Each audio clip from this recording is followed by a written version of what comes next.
The stratosphere has long been a challenging environment for aviation. But new designs could usher in a golden age of stratospheric flight. This is the Scienzz, and you are watching Stratoplanes, the aircraft that will fly at the edge of space. A flying machine that looks like a cross between a prehistoric beast and a spaceship is about to take off. Named the Zephyr S, it has long spindly wings the length of an airliner's.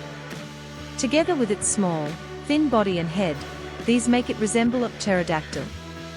Its shimmering tinfoil-like solar panels and lightweight skeletal frame are more like something you'd see on a craft meant for space.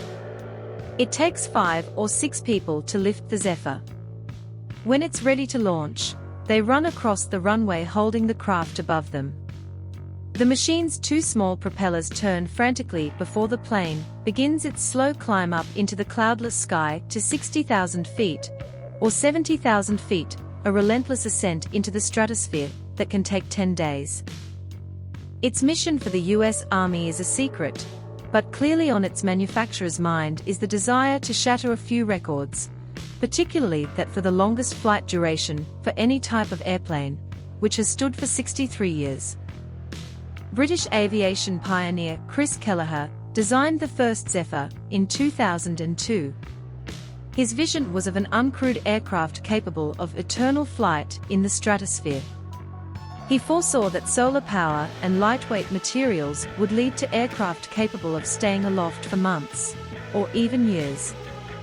The Zephyr S is the first production model.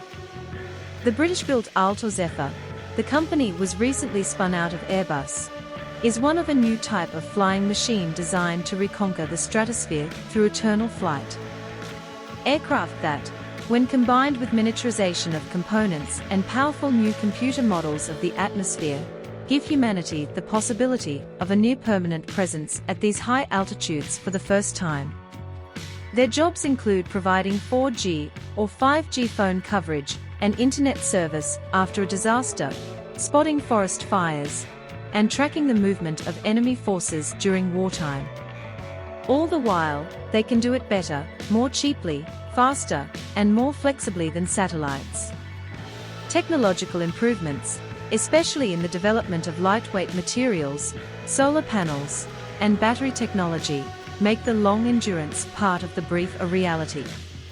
At around 4 a.m. on the 19th of August 2022, the Zephyr finally succumbed to gravity, after an incredible 3-month flight of 35,000 miles, at around 70,000 feet, and over 64 days aloft, only hours away from breaking the 1959 endurance record.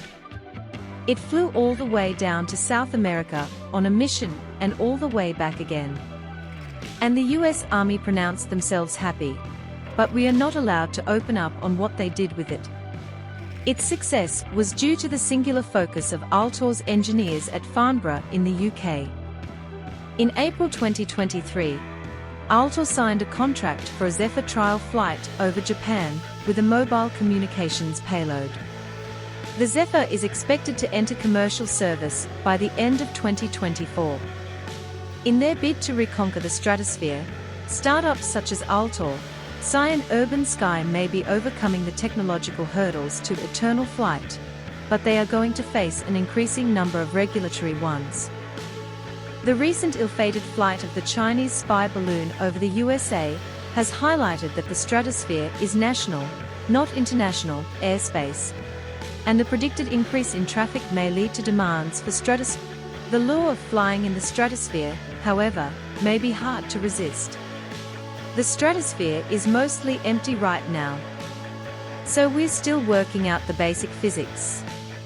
This is sort of level 0 mathematical understanding of the area, which makes it fun.